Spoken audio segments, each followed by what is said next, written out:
बिस्मिल्लाहिर्रहमानिर्रहीम, अस्सलाम वालेकुम। जियो न्यूज़ पर आप देख रहे हैं आपस की बात और मैं हूं मुनीब फारूक। कहा जाता है ना कि इट्स शो टाइम, तो शो टाइम तो होने वाला है, बल्कि हुआ चाहता है, क्योंकि कल सुप्रीम कोर्ट के अंदर जब बाकायदा तौर पर इस बात की बाज़पुरस होगी कि जिस हुक्म के तहत सुप्रीम कोर्ट ने कहा था कि जो गवर्नर स्टेट बैंक है वो बाकायदा तौर पर स्टेट बैंक रकम मुख्तस करे और फिर इलेक्शन कमीशन को वो रकम मुहैया कर दी जाए पंजाब के अंदर इंतखाबात करवाने के लिए, उस रकम की तरसील अभी तक मुमकिन नहीं हो सकी है। स्टेट बैंक की जानिब से जो बात सामने आई वो यही थी कि जी रकम हमने मुख्तस कर दी है, लेकिन स्टेट बैंक के पास ऐसे कोई इख्तियारात नहीं है कि वो पार्लियामान की मंजूरी के बगैर इस तमाम मामले को आगे ले जा सके। यहाँ दिलचस्प बात यह है कि सुप्रीम कोर्ट का जो आखिरी हुक्मनामा आया था जिसमें बाकायदा तौर पर कहा गया कि गवर्नर स्टेट बैंक या स्टेट बैंक इलेक्शन कमीशन को ये फंड्स फराहम करे, उस हवाले से सुप्रीम कोर्ट ने अपने फैसले में ये तहरीर किया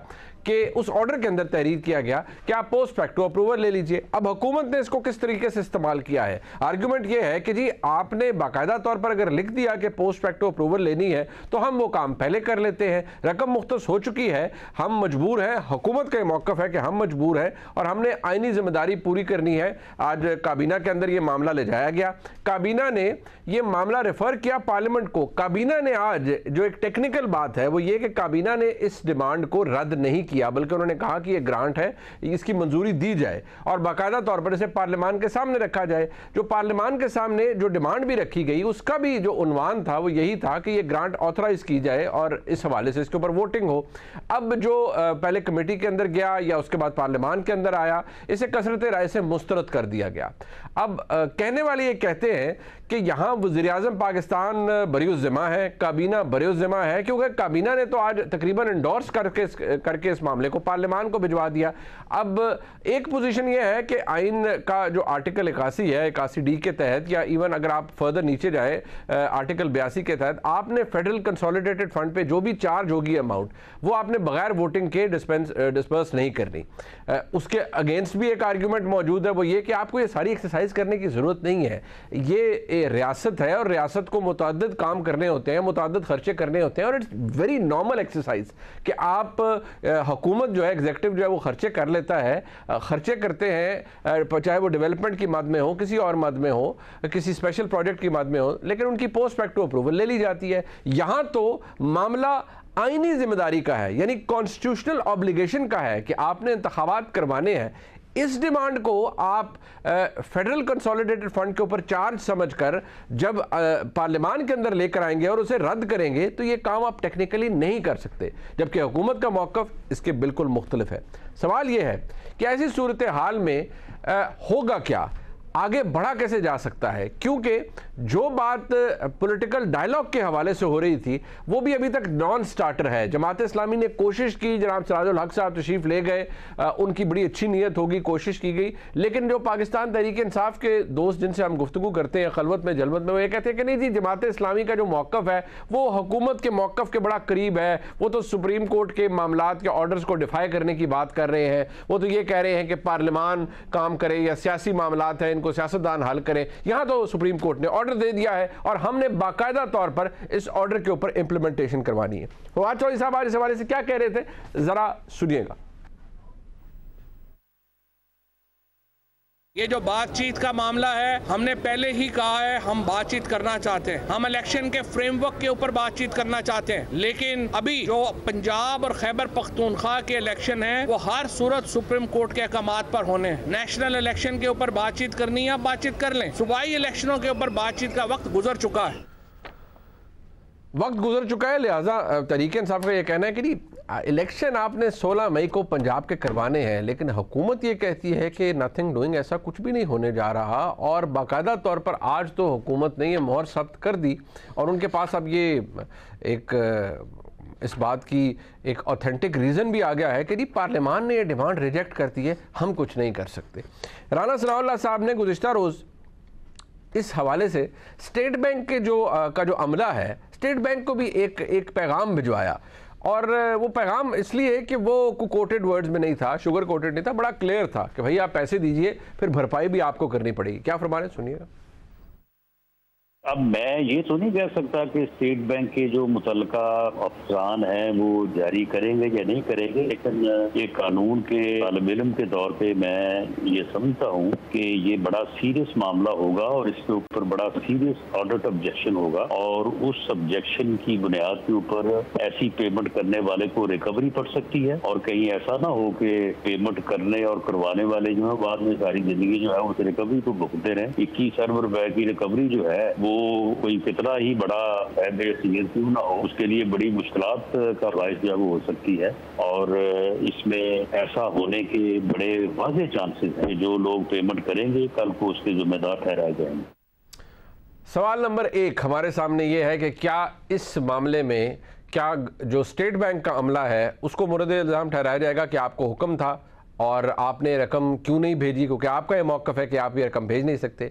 क्या वज़ीर आज़म पाकिस्तान और वफाकी काबीना के ऊपर ये तलवार डेंगल करेगी कंटेम्प्ट की कि आपने हमारे हुक्म को डिफाई किया है, जो कि वो कहते हैं कि नहीं हमने नहीं किया, कम से कम आज तो बिल्कुल नहीं किया, हमने तो इसे पार्लियामान को भेज दिया। क्या पार्लियामान के खिलाफ कुछ हो सकता है या नहीं? और अगर यहाँ कुछ नहीं हो सकता तो कल सुप्रीम कोर्ट के अंदर लाइकलीहुड क्या है? क्या सुप्रीम कोर्ट इस तमाम एक्सरसाइज के बाद दोबारा फिर गवर्नर स्टेट बैंक को या स्टेट बैंक को बाकायदा तौर पर कह सकती है कि हम आधा घंटे का टाइम आपको दे रहे हैं, ये रकम एक कॉन्स्टिट्यूशनल ऑब्लिगेशन पूरी करने के लिए है, हम आपको हुक्म दे रहे हैं कि इस रकम की तरसील कीजिए, इसको रिमिट कीजिए इलेक्शन कमीशन को, इनको भेजिए और हमें रिपोर्ट कीजिए? क्या ऐसा हो सकता है या नहीं? ये जिसे कहा जाता है कि history is in the making. आपको याद होगा कि एक एनआरओ केस था पाकिस्तान के अंदर, एनआरओ कलअदम हुआ, इफ्तिखार चौधरी साहब का वक्त था, फिर एक एनआरओ अमल दरामद केस था, उसके अंदर भी ऐसी बड़े शानदार ऑर्डर्स आते थे और ऐसी फॉलो अप किया जाता था छोटे छोटे मामलात को बारीक बीनी से, गो कि वो मामला मुख्तलिफ था। यहाँ मामला सुप्रीम कोर्ट के हवाले से कहा जाता है कि एक आइनी जिम्मेदारी पूरी करने का है और वो रियासत से सुप्रीम कोर्ट ने करवानी है, लेकिन बसद एहतराम सुप्रीम कोर्ट के पास अपनी कोई एग्जीक्यूटिव फोर्स नहीं है, उन्होंने भी हुक्म देना है, अब तक उनके हुक्म को माना नहीं गया। क्या आगे भी ऐसा होगा? अपने मेहमानों से जान लेते हैं। हमारे साथ मौजूद हैं बिलाल कियानी साहब, डायरेक्टर हैं इकोनॉमी, सियासत पे भी बड़ा अच्छा बोलते हैं। कियानी साहब आपका बहुत शुक्रिया। सलीम बुखारी साहब हमारे साथ मौजूद हैं, हमारे उस्ताद हैं, मुल्क के सीनियर सहाफ़ी हैं, पाकिस्तान की सियासी और अदालती तारीख को बखूबी समझते हैं, बहुत शुक्रिया आपका सर। जनाब शोएब शाहीन साहब हमारे साथ मौजूद हैं, सुप्रीम कोर्ट के वकील हैं, तहरीक इंसाफ के मुकदमात को भी देखते हैं और इस पोजीशन के अंदर जो इलेक्शन से रिलेटेड मामला है इनका एक पर्सनली भी इन्वेस्टेड है, क्योंकि इन्होंने सुप्रीम कोर्ट के अंदर बाकायदा तौर पर यह मामला वो खुद भी लेकर गए थे। बहुत शुक्रिया शोएब शाहीन साहब आपका भी।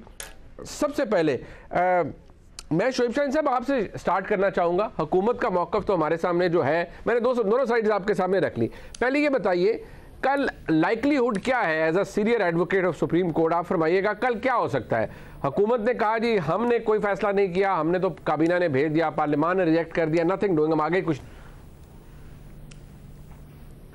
देखें, पहली बात तो यह है कि सुप्रीम कोर्ट ने अपने फैसले पे अमल दरामद करना है और सबसे पहले आपको याद होगा कि जब ये 4 अप्रैल को फैसला आया तो जब वो नोटिस हुआ 11 तारीख को, तो उन्होंने उसमें यही कहा कि at the first instance we are issuing the notices. First instance means कि हम इससे बात भी कर सकते हैं, वो सेक्रेटरी ख़जाना को और सेक्रेटरी दिफा को जो नोटिस जारी करती है और जो आर्डर्स कर दिया कि जी गवर्नर स्टेट बैंक जो कि एक्टिंग गवर्नर हैं, उसमें ये नहीं था कि आप पार्लियामान लेके जाएं, आप कायमा कमेटी के पास लेके जाएं, आप कैबिनेट में लेके जाएं और पार्लियामान से फैसला करा के आप लेकर आएं। पार्लियामान तो पहले ही करारदाद पास कर चुकी थी, जो कैबिनेट है वो पहले ही अपनी रेजोल्यूशन पास कर चुकी थी कि हमने इस फैसले को नहीं मानते। और एक तो है पार्लियामान के अंदर, एक है पार्लियामान के बाहर, जैसे राना सनाउल्लाह साहब की स्टेटमेंट आपने सुनवाई है और इसी तरह के कई प्राइम मिनिस्टर की भी है और लॉ मिनिस्टर की भी है और कई लोगों की है।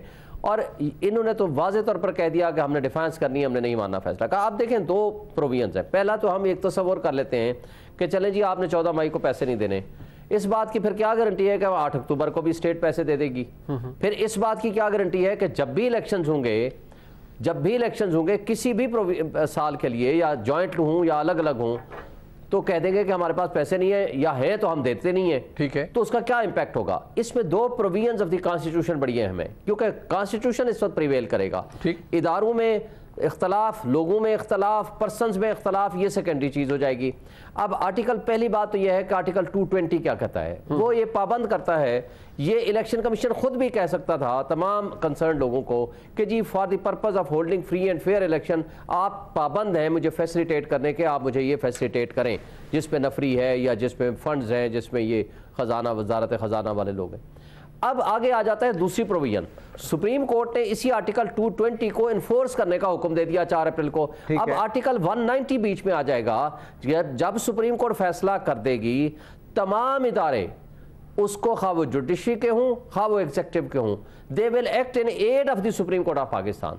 जब सुप्रीम कोर्ट ने एक डायरेक्शन दे दी, मेन जजमेंट भी और सब्सिक्वेंट ऑर्डर भी, और जो ये कहेगा कि हम इस पे रुकावट खड़ी करते हैं या हम इसको नहीं मानते, और सुप्रीम कोर्ट ने कोई अपने लिए नहीं मांगे, किसी और मकसद के लिए नहीं मांगे, वो कॉन्स्टिट्यूशनल ऑब्लिगेशंस के लिए मांगे हैं जिसके लिए तमाम इदारे पाबंद हैं। तो पहले तौर पर तो आएगा एक्टिंग गवर्नर साहब के जनाब आपने क्यों नहीं, आपको जो कहा गया था in letter and spirit you violated that order.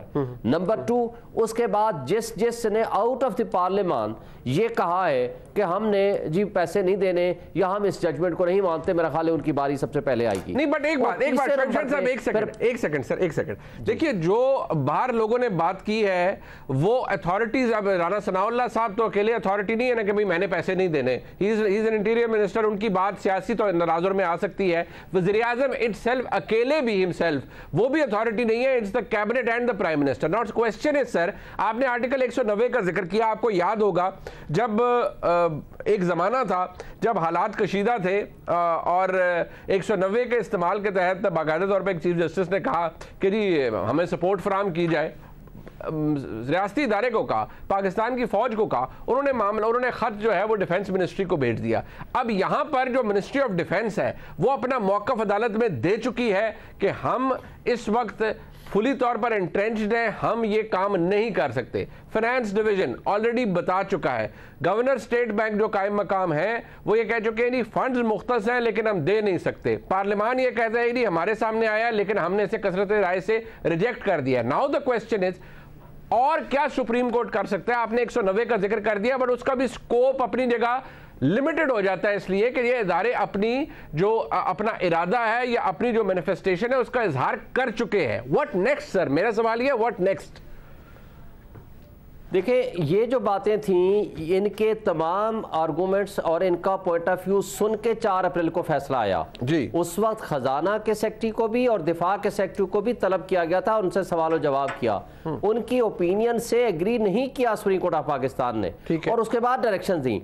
अब उस डायरेक्शंस को जो वायलेट करने जा रहा है whosoever में भी, देखिए एक है कि जो अथॉरिटी है और उसने वायलेट कर दिया है, उसने जजमेंट के रास्ते में इंप्लीमेंट करने में रुकावट पैदा की है। एक अथॉरिटी वो है जो one of the persons of the authorities तो है, उसमें से वन ऑफ द मेंबर तो है, लेकिन उसका जो कंडक्ट है वो ये है कि जी हम फैसला नहीं मानते। उसने कैटेगरिकली ये कहा कि हम सुप्रीम कोर्ट के जजमेंट को नहीं मानते, हम उनके रास्ते में रुकावटें खड़े करेंगे। वो by their express provisions, by their expression in express terms उन्होंने वायलेट किया ऑर्डर को, then it is the duty of the court to enforce that judgement, और उसका तरीकाकार अब कंटेम्प्ट ही बनता है, और वो कंटेम्प्ट में जो रास्ते में रुकावट बनेगा उसके खिलाफ प्रोसीडिंग्स भी होंगी। ये दिलचस्प नुकता आपने उठाया सर, ये दिलचस्प नुकता आपने उठाया, क्योंकि अब गुजारिश ये है कि पार्लियामान के अंदर जो स्पीकर कौमी असेंबली है या पार्लियामान के अंदर मौजूद, बेशक ये बात दुरुस्त है, इसका एक मॉरल एस्पेक्ट भी है कि ये फुल-फ्लेज्ड और फुल जो एक्सरसाइज में एक पार्लियामान होती है ये वो नहीं है, लेकिन वो पाकिस्तान तहरीक इंसाफ अगर इसका हिस्सा आज नहीं है तो बसरत एहतराम वो अपने ही किए हुए सियासी फैसलों की वजह से नहीं है, खुद वो पार्लियामान से बाहर निकले थे। मैं तो अब भी सोचता हूँ कि अगर वो होते, a lot could have been different today, लेकिन उनके अपने फैसले थे। बट सवाल ये है कि क्या सुप्रीम कोर्ट ऑफ पाकिस्तान की जानिब से इन तमाम इदारों के, अब मैं कहता हूं कि जी प्राइम मिनिस्टर एंड कैबिनेट है, आज उन्होंने अपना इजहार कोई नहीं किया, उन्होंने कहा जी हम तो अप्रूव करके भेज रहे हैं आगे पार्लियामान को, पार्लियामान ने रिजेक्ट कर दिया, who will be accountable for that? क्या पार्लियामान के वो मेंबर्स जिन्होंने आज रिजेक्ट किया, क्या उनके ऊपर ऊपर कंटेम्प्ट डाली जाएगी, स्पीकर के ऊपर डाली जाएगी, फॉर दैट मैटर आप कहते हैं governor state bank. Governor state bank के हवाले से जो एक्सरसाइज है वो ये है कि बाकायदा तौर पर भी अगर आप उनको देखें तो फेडरल कंसोलिडेटेड फंड के हवाले से इट्स अ सेटल्ड प्रिंसिपल कि आप उसको किसी को ब्राउ बीट करके पैसे ऐसे नहीं निकलवा सकते। सुप्रीम कोर्ट ने अपनी जजमेंट्स में लिखा हुआ है कि अगर किसी अथॉरिटी के पास कोई काम करने की अथॉरिटी नहीं है, कोई उसके पास राइट नहीं है, कानूनी आईनी राइट, तो कोई फैसला, अदालती फैसला उसे मजबूर नहीं कर सकता या उसे हुक्म नहीं दे सकता कि वो काम करे। इस तरह से गवर्नर स्टेट बैंक ये फरमा रहे हैं या फरमा रही हैं कि जी ये काम मेरा नहीं है, मैं फाइनेंस डिवीजन की मंजूरी के बगैर ये पैसे तरसील नहीं कर सकता। बट सवाल ये है कि क्या ये पोजीशन अदालत एक्सेप्ट करती है या नहीं। किरानी साहब मुझे ये बताइएगा, ये थोड़ी सी एक जेपर्डी के अंदर तो हम आ गए हैं। देखिए अगर आप सुप्रीम कोर्ट के जज साहिबान पर ये एतराज लगाते हैं कि देखिए नहीं वहां बड़ी एक्सपीरियंस दिखाई जा रही है और बड़ी एक्टिविज्म है और कोई रिस्ट्रेंट का मुजाहरा नहीं किया जा रहा, पार्लियामेंट का जो इस्तेहकाक है उसे सल्ब करने की कोशिश की जा रही है, वहां आप भी 100% कानूनी आईनी काम तो नहीं कर रहे। 90 रोज के अंदर इंतखाब करना एक कॉन्स्टिट्यूशनल ऑब्लिगेशन है। 21 अरब रुपए एक न्यूक्लियर स्टेट के लिए नेग्लिजिबल अमाउंट है। ये ऐसी अमाउंट नहीं है जिसके ऊपर कोई पहाड़ टूट पड़े। इट्स नॉट $21 बिलियन और आप माशाल्लाह इकोनॉमी को बड़ा अच्छा समझते हैं। आप भी काम कोई कानूनी आईनी बसद एहतराम नहीं कर रहे, आप भी जिस तरह शोएब शाहीन साहब ने कहा कि अदालत के फैसले के रास्ते में रोड़े अटका रहे हैं। जी बिस्मिल्लाहिर्रहमानिर्रहीम। मुनीब साहब, thank you for having me on your show. देखिए बात यह है कि पहले मैं ये सवाल हम बार बार उठाते हैं क्योंकि ये सवाल जायज़ है और ये सवाल इसलिए कायम है क्योंकि मेरे नज़दीक चीफ जस्टिस साहब के ही अपने एक्शंस की वजह से ये सवाल कायम है। और ये सवाल ये है कि ऑर्डर ऑफ द कोर्ट अभी भी हमें ये नहीं पता कि असल में क्या है। हम तो उसमें क्लियर हैं, हमारे तो नज़दीक 4-3 से एक इलेक्शन के मतलब फ़ैसला और वो पटिशन डिसमिस हो गई थी। चीफ जस्टिस साहब ने इसरार करके इस चीज़ के बावजूद कि सीनियर जजेस ऑफ द सुप्रीम कोर्ट इस गिनती पे डिसएग्री करते हैं, they feel that the petition is dismissed, they not only do they से कि ये हमारी मुख्तलिफ राय है इस पिटिशन पे, वो ये कहते हैं कि आपने गिनती ही गलत की है। कोर्ट के अंदर जब इत्तफाक ना हो, आप फिर भी बुलडोज करके उसके नतीजे में मजीद पटिशनें एंटरटेन करके नतीजे में आप बुलडोज करने की कोशिश करें, आप एक और बेंच बनाएं, उसमें से भी 2 जजेस रिक्यूज़ कर दें, आप 3 के साथ फैसला सुना दें, तो देखिए उसके बाद तो उसकी आज तक लेजिटिमेसी अंडर क्वेश्चन है। और उसके बाद दूसरी बात आपने बात की कि पार्लियामेंट की कि क्या वो पार्लियामेंटेरियन सारे कंटेम्प्ट में होंगे। मैं उल्टा आपसे ये पूछता हूँ कि अगर पार्लियामान ने एक फैसला कर दिया है फेडरल कंसोलिडेटेड फंड के मुतल्लिक अखराजात, हुकूमती अखराजात के मुतल्लिक, तो क्या कोई बंदा उसके बाद खर्च करे तो is he not in contempt of parliament? क्या यहाँ पे एक मुतनाज़िया बेंच का फैसला जिसके ऊपर ये भी नहीं हमें पता कि वो ऑर्डर ऑफ द कोर्ट है कि नहीं, क्या हमने उसी की ही सुप्रीमेसी और इसी के ही ख्याल रखना है और उसी के इर्द गिर्द टिपटो करना है? बेहतर ना होता कि चीफ जस्टिस साहब पहले ही लार्जर बेंच बना देते? और आपने देखा कि अगर हम आपने मज़ीद देखिए जो एक मिसट्रस्ट पैदा हुआ है या जो क्रेडिबिलिटी का लॉस हुआ है, वो ये जो अभी इन्होंने पिटिशन एंटरटेन की है, जो नई हमारी बिल है सुप्रीम कोर्ट के मुतल्लिक जो बिल है जिसके अंदर इन्होंने 8 मेंबर बेंच बनाया है, उससे पता नहीं क्या खौफ है। एक प्रेमेच्योर एक एक्ट भी नहीं बनी चीज़ और उस पर बेंच की कॉन्स्टिट्यूशन है। तो देखिए इस तरह के माहौल के अंदर अगर आप बुलडोज करने की कोशिश करेंगे, उसके बावजूद भी देखिए उसके बावजूद एक ऐसा ऑर्डर जिसको हम नहीं तस्लीम करते अभी भी कि ये ऑर्डर ऑफ द कोर्ट है, सुप्रीम कोर्ट के अंदर जजेस उसको नहीं मानते कि उसका कोई जवाज है, उसके बावजूद भी जब इन्होंने तलब करके ये फाइनेंस के ऑफिशियल्स को, स्टेट बैंक के ऑफिशियल्स को बुलाया, तो हमने वो मामला हुकूमत ने फिर से पार्लियामान के सामने रखा, क्योंकि पार्लियामान ने ये रेजोल्यूशन पास की थी कि 4-3 से पिटिशन डिसमिस हो चुकी है। हम फिर भी पार्लियामान के सामने लेके गए और पार्लियामान ने एक हतमी फैसला दे दिया। तो हुकूमत के हाथ बंदे में हुकूमत बिल्कुल कोई कदम नहीं उठाएगी अगर पार्लियामान वो अखराजात नहीं अप्रूव करती। और देखिए दूसरी बात यह है कि आपने बात की कि इलेक्शंस 90 रोज में होने चाहिए कि नहीं। देखिए आपको याद होगा महीना डेढ़ पहले तक इलेक्शंस अनाउंस थे जी, एक मामला चल रहा था, उसके अंदर हम भी बतौर जमात तैयारी करने को तैयार थे। हम इलेक्शन से भागते नहीं हैं, जब इलेक्शन आएंगे हम डट के लड़ेंगे। हमारा पार्लियामानी बोर्ड अनाउंस हो गया था, मगर हम सिर्फ इतना कहते हैं कि देखिए आइन और कानून के मुताबिक बिल्कुल इलेक्शन होना चाहिए। एक ऐसी ऑर्डर के तहत नहीं होना चाहिए जिसको जो इतना मुतनाज़ हो कि सुप्रीम कोर्ट के अपने जजेस उसको ना मानते हों, और ऐसे फैसले ना हो जिसके ऊपर वकला बरादरी की भी अक्सरियत जो है वो एहतजाज कर रही हो, और ऐसा फैसला हो जिसके ऊपर इलेक्शन कमीशन के भी एतराज़ात हों, और ऐसा फैसला ना हो जिसके अंदर कोर्ट का एक बेंच अपने इलेक्शन कमीशन की भी अथॉरिटी अस्यूम कर रहा हो, हुकूमत की भी अथॉरिटी अस्यूम कर रहा हो। तो देखिए इस तरह फिर मामला मज़ीद उलझेगा ही, सुलझेगा नहीं।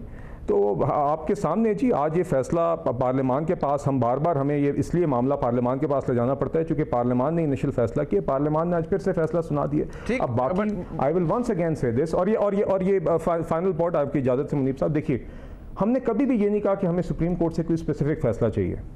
हमने ये कहा था कि फैसले की लेजिटिमेसी होने के लिए एक लार्जर बेंच या फुल कोर्ट का बेंच बनना चाहिए, एक दो उन जजेस के अलावा जो मुतनाज़े हैं, जिसमें मिसाल के तौर पे मज़ाहिर नकवी साहब हैं जिनके ऊपर संगीन इल्ज़ामात हैं और जिनके ऊपर सुप्रीम जुडिशल काउंसिल की प्रोसीडिंग्स नहीं चल रही। हमने बार बार ये मुतालबा सिर्फ इसलिए किया था कि अगर वो लार्जर बेंच बनता, ठीक है, तो आज कोई भी शख्स उस जजमेंट के ऊपर फैसला उंगली उठाने के काबिल ना होता, हम भी मजबूर होते हैं। मगर अब हालात ऐसे पैदा हुए हैं कि पार्लियामान की जो सुप्रीमेसी है, पार्लियामान उसको आपको लगता है कि किया जा रहा है, ठीक है, पार्लियामान अपने आप को असर्ट कर बट आप नहीं कह समझते कि आप एक ही पोजीशन ऐसी है कि आप सुप्रीम कोर्ट का हुक्म वायलेट कर रहे हैं या एक जो कॉन्स्टिट्यूशनल ऑब्लिगेशन है उसको डिफाई कर रहे हैं? बुखारी साहब देखिए, मैंने इसमें नहीं, if I move forward, Bukhari साहब इसके अंदर एक जो सबसे बड़ा इंपॉर्टेंट एस्पेक्ट है सर, वो ये है कि आप तारीख से वाकिफ हैं, अदालती भी और सियासी भी।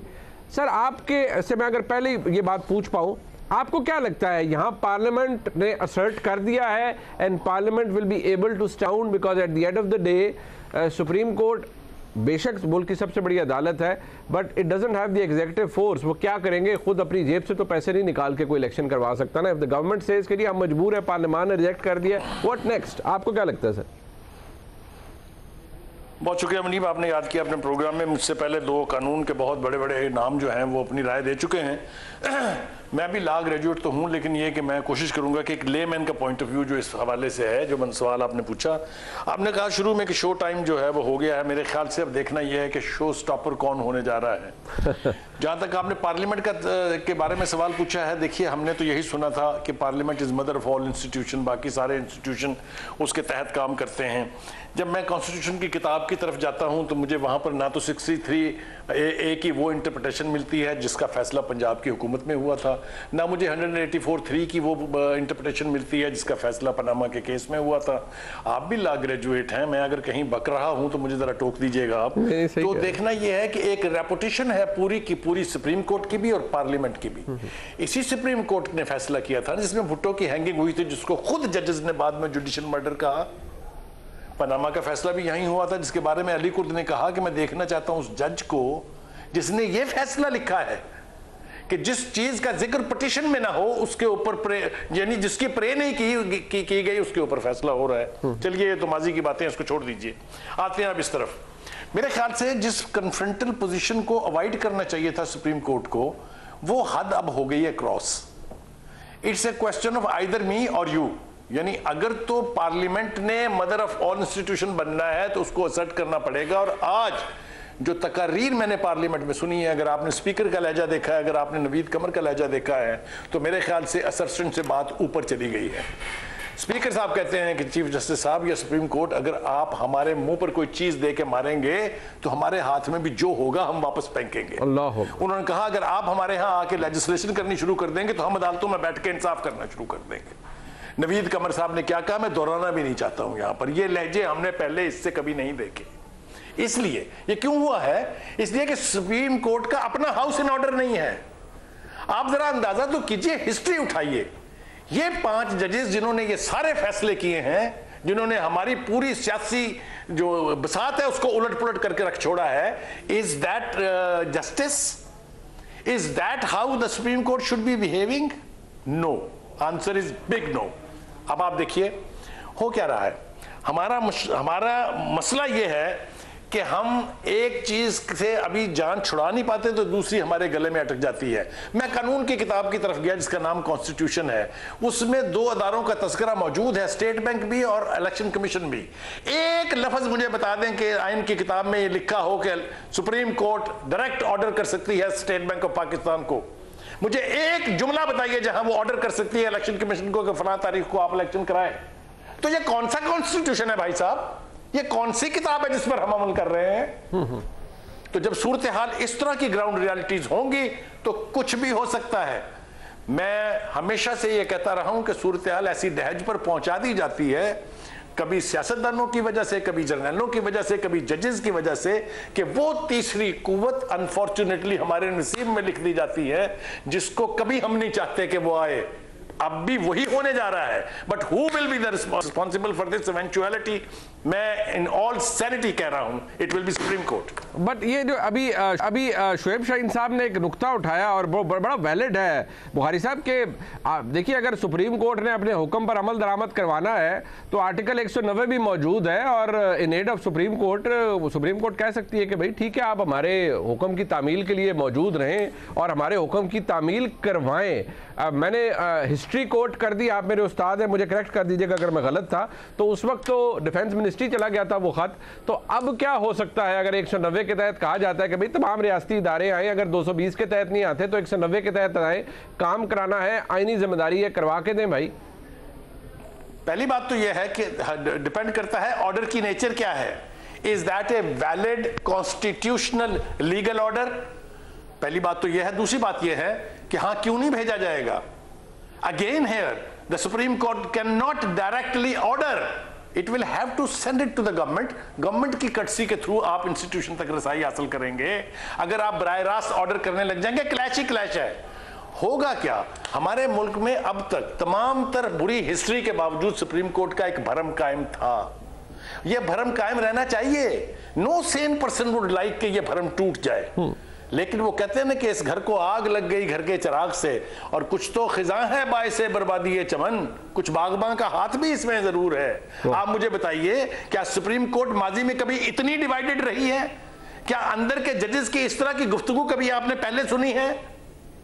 ये तो जब तक आपका अपना हाउस इन ऑर्डर नहीं होगा, there will be no authority behind the orders. ये बात फैक्ट है, क्योंकि अगर आप इफ्तिखार चौधरी साहब का वक्त देखें तो इफ्तिखार चौधरी साहब के वक्त पीक पे थी जुडिशल एक्टिविज्म, बहुत कुछ हो रहा था, बट एनआरओ कलअदम करार दिया गया 17 रुकनी बेंच की जानिब से, यूनिजन था, हर कोई उनको प्रोपेगेट कर रहा था, हर कोई कह रहा था जी जो जज साहिबान उस वक्त वो बैठे हुए थे, और बहुत से मतलब हर किसी ने कहा जी कि सेवियर्स ऑफ द नेशन तक का खिताब दे दिया क्या ऑनरेबल जज साहिबान को इफ्तिखार चौधरी साहब के वक्त, जो कि मैं समझता हूँ बड़ी फौज गलती थी जिसने भी ये किया। और मेरे ख्याल में आज हमारे गिट्टों गोडों में अगर कोई चीज़ बैठ गई है तो ऐसी की हुई बातें और यही अपनाया हुआ रवैया है जो हमारे जोड़ों में बैठ गया है, और जिसने जो बैलेंस है सेपरेशन ऑफ पावर का उसको भी तबाह कर दिया हमारे मुल्क के अंदर। तो सर वक्फा यहाँ पर लूंगा, मैं जब वापस आऊंगा मैं शुएब शाहीन साहब से ये पूछना चाहूंगा, क्योंकि बहसियत एक सीनियर कानूनदान वो इस बात को समझते हैं, वो बार एसोसिएशंस को भी समझते हैं, पाकिस्तान के वकला बरादरी की सेंटिमेंट भी समझते हैं, और ये भी जानते हैं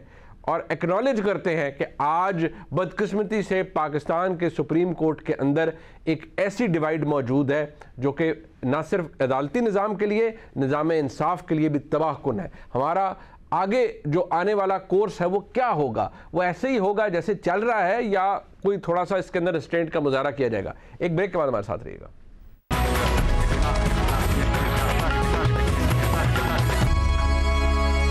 एक दफ़ा फिर आपको खुशामदीद कहते हैं। शुएब शाहीन साहब, ये बात अब आपके सामने सर, आप माशाल्लाह समझते हैं, एक अथॉरिटी ठीक है, सुप्रीम कोर्ट का ऑर्डर मानना, उसका इम्पैक्ट, उसकी इम्प्लीमेंटेशन मैंडेटरी है, there is no question about it, there are no qualms about it, but the question remains sir कि सुप्रीम कोर्ट के अंदर भी तो डिवाइड मौजूद है। आई थिंक इस बात पे तो कोई बहस मैं भी नहीं कर सकता, कोई भी नहीं कर सकता कि जी आइन के अंदर लिखा हुआ है जी असेंबली जल्दी तहलील होगी, वक्त से तो 90 रोज में इंतखाब होना ही तो फैक्ट है। बट सवाल वही है कि जो अभी कियानी साहब कह रहे थे कि the approach adopted by the honourable chief justice, कि जब आप खुद रिस्ट्रेंट शो करें इस हवाले से कि आप आप फुल कोर्ट नहीं बनाना चाहते, आप वो काम जो कि कानून साजी पार्लियामान का काम है, और आप खुद समझते हैं कि जो एंटिसिपेटरी इंजंक्शंस होती हैं वो तो एलियन होती हैं लॉ मेकिंग कॉन्सेप्ट के अंदर, बिकॉज आप खुद सुप्रीम कोर्ट तहरीर कर रही है अपने उस ऑर्डर के अंदर कि जी वैसे हम इस तरह से किसी कानून के किसी हिस्से को हम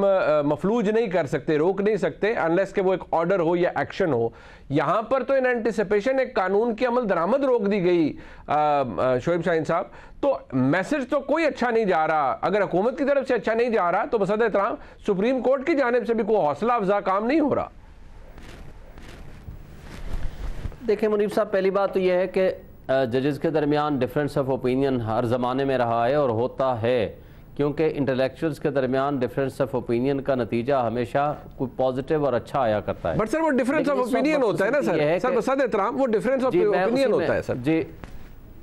जी मैं उसी में आ रहा हूँ मुनीब साहब। बात यह है कि ये बदकिस्मती से इस वक्त जो तकसीम है और जो तकसीम का अंदाज है, जिस तरह की पब्लिसिटी है, ये इदारे के लिए भी नुकसानदेह है, निज़ाम इंसाफ के लिए भी नुकसानदेह है।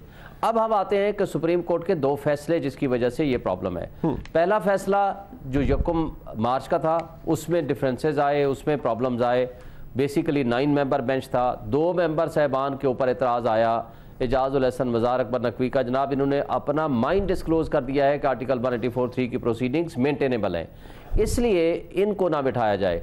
दूसरे 2 जज साहबान ने भी वही ओपिनियन दे दी कि जनाब हमारी नज़र में ये 184(3) की प्रोसीडिंग्स नहीं बनती हैं। तो उन 9 के 9 मेंबर्स बेंच ने ये लिख के दिया 27/2 को कि जनाब आप नया बेंच तश्कील दे दें। नया बेंच तश्कील हो गया, 5/2 से फैसला, 3/2 से फैसला आ गया, लेकिन वो फैसला इम्प्लीमेंट हो गया। लिहाजा उसकी वैलिडिटी, उसके बारे में इतराज़ात, कोई कहे 4/3 का है या कोई कहे 5/4 का है, हम उसकी अभी फॉर द टाइम भी उसमें नहीं जाना चाहते।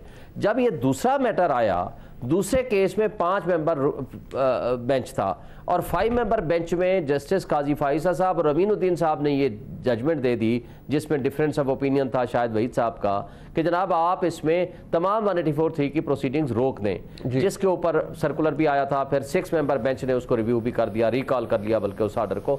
लेकिन अब हम आते ये हैं कि ये जो 5 मेंबर बेंच में अमीनुद्दीन साहब ने इस वजह से चले गए कि जनाब मैंने काजी साहब के साथ एक फैसला दे दिया है, मैं रिक्यूज करता हूँ। मंदोखेल साहब ने कहा मैं भी रिक्यूज करता हूँ। 3 मेंबर बेंच ने फैसला दे दिया। अब उसके ऊपर तो कोई एतराज़ दूसरा है नहीं कि ये फैसला गलत है, सही है, वो एक फैसला आ गया। 3 मेंबर बेंच का फैसला है, वो फुल बेंच का फैसला कहलाएगा, क्योंकि 5 मेंबर का तौर पर 2 मेंबर साइड पे हो। बिल्कुल नहीं, बिल्कुल नहीं। अब जो इशू है मैं उस पर आ जाता हूँ डायरेक्टली। क्वेश्चन ये है कि फॉर द टाइम बीइंग हम प्रिज्यूम कर लेते हैं कि इलेक्शन हम 14 को नहीं कराते, देन सो व्हाट, फिर क्या करें? यानी हम क्या सुप्रीम कोर्ट की जजमेंट की वजह से वो राइट और wrong, for the time being हम सुप्रीम कोर्ट की जजमेंट को साइड पे रखें? क्या ये असम्बलियाँ, क्या ये फेडरल गवर्नमेंट, क्या ये आईनी इदारे पाबंद नहीं हैं? आइन के मुताबिक आर्टिकल 224 के मुताबिक 90 डेज में इलेक्शन कराएं, सब पाबंद है। उसमें जो डिले करेंगे वो अनकॉन्स्टिट्यूशनल एक्ट है। अब सुप्रीम कोर्ट ने उस फैसले के अमल दरामद के लिए कर दिया। अब हम उस एक्ट जो प्रोसीजर के बारे में है, उसका प्रीमेच्योर ऑर्डर किया नहीं किया, वो 8 रुकनी बेंच था, उसके बारे में एतराज कर सकते हैं, वो 2 मई को लगा हुआ है। बट सर गुजारिश है, को बुला लिया कि आप आए अपने आर्गुमेंट्स करें। बट सर गुजारिश ये है कि सर जो आप फरमा रहे हैं शोएब शाहीन साहब, देखिए रियासत का या हुकूमत का या हुकूमती इदारों का, उनका तो मौक़िफ़ ये था कि इस वक्त मुल्क के अंदर एक्सटेनुएटिंग सर्कमस्टांसेस है, वो हैं या नहीं है, दैट इज़ डिबेटेबल, वो आपकी बात दुरुस्त है, मैं उस पर नहीं जा रहा। मौक़िफ़ ये था कि आपकी मिनिस्ट्री ऑफ डिफेंस ने कहा जी कि हम पर्सनल नहीं दे सकते।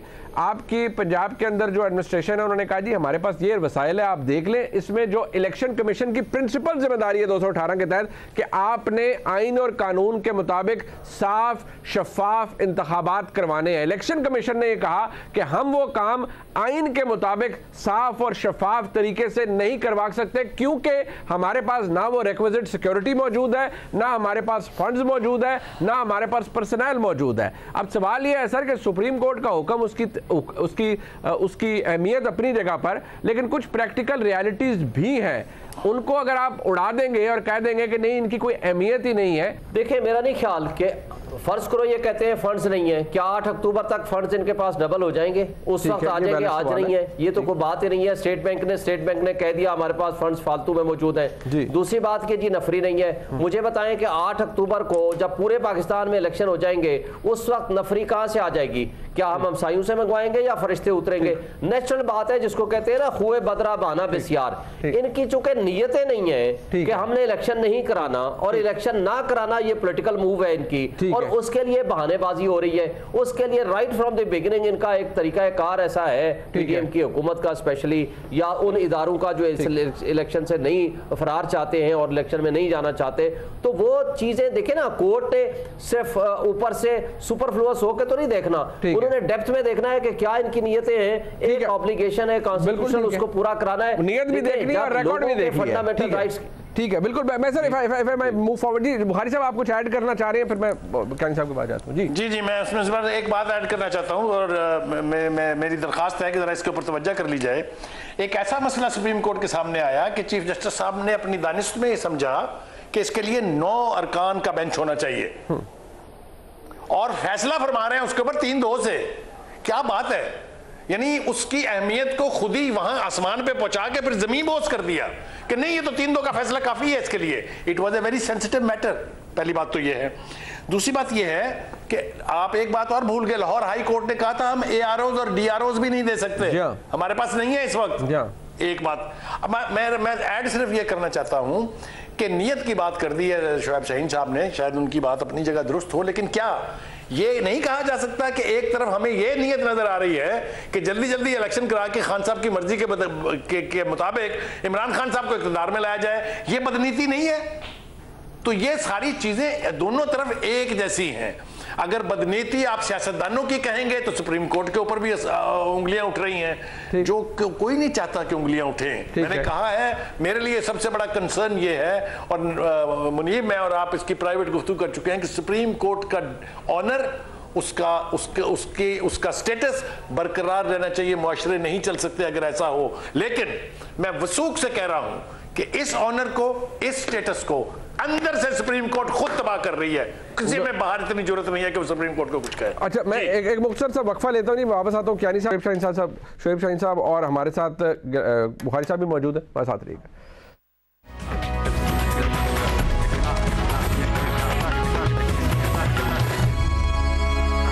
एक दफ़ा फिर आपको खुशामदीद कहते हैं। क्यानी साहब, गुफ्तगू जो हमारी अब तक हुई है, जाहिर बात है हम कोशिश जी शोएब शाहीन साहब अगर आप कुछ ऐड करना चाहें। जी जरूर। जी, मैं सिर्फ ये कहना चाहूँगा कि बुखारी साहब से बसत एहतराम, उन्होंने कैसे प्रिज्यूम कर लिया कि अगर इलेक्शन होगा तो इसका पर्पस सिर्फ ये है कि इमरान खान को बसर इक़्तिदार लाना है। मीनिंग देयर भाई ये वही ख़तरा है कि जो PDM की जमातों को ख़तरा है कि जब इलेक्शन होगा, फ्री एंड फेयर इलेक्शन होगा, तो इमरान खान 2/3 मेजॉरिटी लेकर आ जाएगा। इसका मतलब ये वो ख़तरा है जिसको हम कर रहे हैं। हम तो कहते हैं कि फ्री एंड फेयर इलेक्शन कराओ, जिसको अवाम मुंतखब करे उसको ले आए। जी, अब आगे। ये बिल्कुल ऐसा नहीं है, ये बिल्कुल ऐसा नहीं है। मैंने नियत की बात चूंकि आपने की थी, मैंने उसका जवाब दिया है। आपने कहा था कि इनकी नियत यह है कि इलेक्शन से भाग रहे हैं। मैंने कहा था इसका मतलब यह है कि दूसरी तरफ नियत यह है कि इमरान खान साहब को किसी ना किसी तरह से जितवाएं। मैं नहीं कह रहा हूं शोएब शाहीन साहब, आपके भी हम तो कह रहे हैं इलेक्शन कराएं। ये आवाजें सुनते हैं। इलेक्शन होने चाहिए, मुल्क की ऐसी तैसी नहीं होनी चाहिए, इसके बारे में हमें कंसर्न रहना चाहिए। अच्छा, नहीं बट ये हो जाएंगे इलेक्शन, कहीं नहीं बात। और दूसरी बात ये कि आपने कैसे अज्यूम कर लिया कि अक्टूबर में नहीं होंगे फंड। मैं बताता हूं कैसे होंगे फंड। हर इलेक्शन के लिए बजट के अंदर एलोकेशन होती हैं। ये इलेक्शन चूंकि अचानक आए हैं, इसकी कोई एलोकेशन नहीं थी। अगले साल में एलोकेशन होगी, जून में बजट में पैसे रखे जाएंगे अक्टूबर के इलेक्शन के लिए। अच्छा चले मैं क्यानी साहब, एक बात है, अभी जो हमने दोनों साइड्स के आर्गूमेंट सुने हैं, देखिए अगर हम हुकूमत के ऊपर ये एक तासुर है जिसका बड़ा जोर है कि ये इलेक्शन से भाग रहे हैं, क्यों? इसलिए कि इमरान खान मकबूल है, इलेक्शन उनसे जीत नहीं सकते ये और हार जाएंगे। बसद एहतराम मैं ये कहता हूँ बहसियत एक अदना पाकिस्तानी के और बहसियत एक कानून के तालिब इल्म के, कि अगर मैं ऑनरेबल सुप्रीम कोर्ट के जज साहिबान से पूछूं और इज़्ज़त माफ़ चीफ जस्टिस साहब से पूछूं कि हुजूर वाला क्या मैं ये सोचने और समझने में फिर दुरुस्त हूँ कि आप भी इसलिए गुरेज़ा हैं फुल कोर्ट तश्कील देने से नहायती हसास मामला के ऊपर कि आपको भी शायद इस बात का एहसास है कि अगर फुल कोर्ट बना तो रिज़ल्ट या जो उसका जो सामने आएगा नतीजा वो नहीं होगा जिसके आप ख्वाह हैं या जो जिस व्यू को आप सब्सक्राइब करते हैं। फिर मैं तो ये समझने में शायद दुरुस्त हूँगा। लेकिन एक बात जो भी बुखारी साहब ने की कि फंड्स अक्टूबर में हो जाएंगे, आज नहीं है, बट एक बात तो है ना आम आदमी के लिए क्यानी साहब, क्यों 21 अरब रुपए नहीं दे सकते आप वफाक है, रियासत पाकिस्तान है, न्यूक्लियर स्टेट है, एक आईनी जिम्मेदारी है, दे दे हुजूर 21 अरब रुपए, इतना बड़ा मसला कोई नहीं है वैसे। जी देखिए, 2-3 बातें हैं। एक तो फंड्स के मतलब बुखारी साहब ने बिल्कुल सही कहा कि जब जो आपके जनरल इलेक्शंस का जो नॉर्मल साइकिल में आना है वो उस फिस्कल ईयर में तो वैसे ही वो रकम बजटेड होगी जो भी इलेक्शन के अखराजात होंगे। दूसरी बात देखिए, यहाँ पे बात सिर्फ 21 अरब रुपए की अवेलेबिलिटी की नहीं है, वो इन इटसेल्फ भी एक इशू है, मगर बुनियादी तौर पर बात यह है जैसे कि मैंने आपको कहा कि जो भी डिसीजन मेकिंग इस ऑर्डर को, और ऑर्डर को मैं कोटेशन मार्क्स में कहता हूँ, ऑर्डर ऑफ द कोर्ट, अब उसके ऊपर भी, उसके जवाब के ऊपर सुप्रीम कोर्ट के अंदर से सवालात हैं, सिर्फ हमारी तरफ से नहीं, सुप्रीम कोर्ट के अंदर से हैं, और उसी की बुनियाद के ऊपर पार्लियामान भी 4-3 की रेजोल्यूशन पास कर चुकी है। तो इसीलिए अब इन फंड्स के मतलब जो भी फैसला है वो पार्लियामान ने करना है, और पार्लियामान ने ही इसलिए आज फिर से फैसला किया, दूसरी दफ़ा ये मामला पार्लियामान में गया।